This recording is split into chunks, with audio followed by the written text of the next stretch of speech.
Something that I've been thinking a lot about recently is the process of creativity, the act and purpose behind making things. Now, this is not a new preoccupation.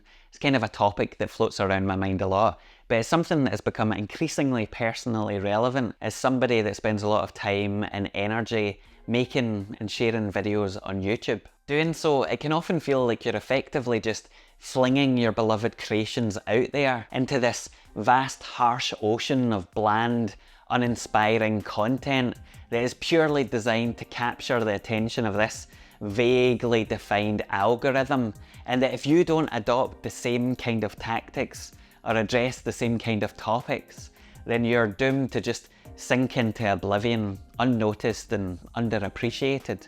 Overall, it can be pretty disheartening, really. Anyway, recently I had shared some of my frustrations with photography, which is something that I used to love and counted as a big part of my identity. And on that video, somebody called Lily responded to point out that expecting to always enjoy a creative pursuit effectively ignored the fact that making art is hard. The simple, self-evident truth of that statement really struck me. In many ways, whilst it seems so obvious that making art is going to be difficult, at least in terms of the time and dedication that's required, not to mention all of the more tangible resources, I had somehow taken all of that for granted.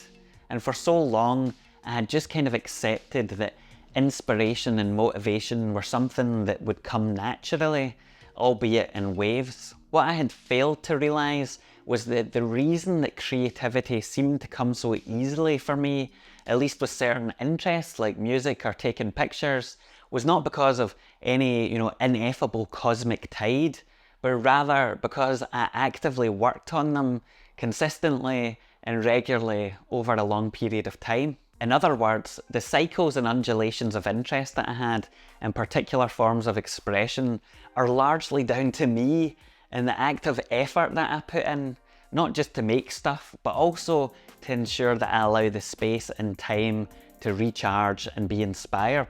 This is a process that I have to be engaged with, even when that means knowing when to disengage. Something that dawned on me not that long ago, and which I've talked about in another video, was just how important disconnecting is for creativity, taking a break to allow your mind to breathe.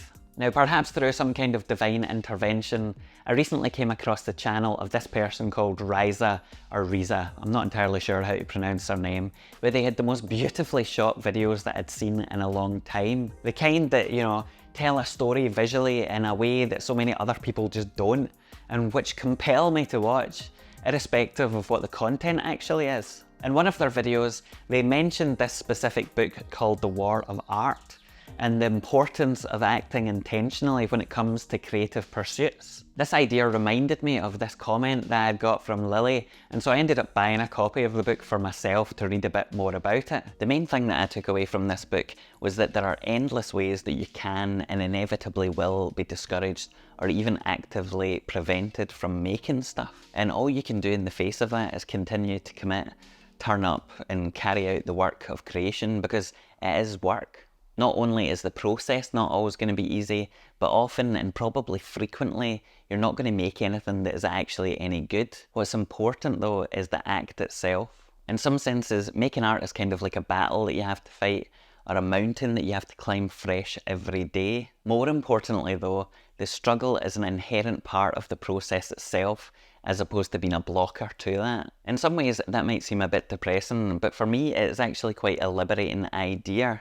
The notion that instead of inspiration being something that happens to me, that it is something that can come about as a result of my active participation. The ironic thing, of course, is that on paper, I always knew and agreed with all of this. However, I think that many of the obstacles that I face when working on different creative projects often go unnoticed because I'm so caught up in the process itself that I don't even realise or appreciate what hurdles or obstacles that I might be flying by. I guess in some ways, my struggles with photography, or really any creative pursuit where I've stalled in the past, have come about due to much larger challenges that I haven't been able to tackle as easily, and I've misinterpreted those challenges as a lack of inspiration or motivation, as opposed to problems that I need to wage war against in a much more deliberate fashion. Sometimes the most important thing is just to keep pushing and not expect things to come easily all of the time, because it obviously isn't going to.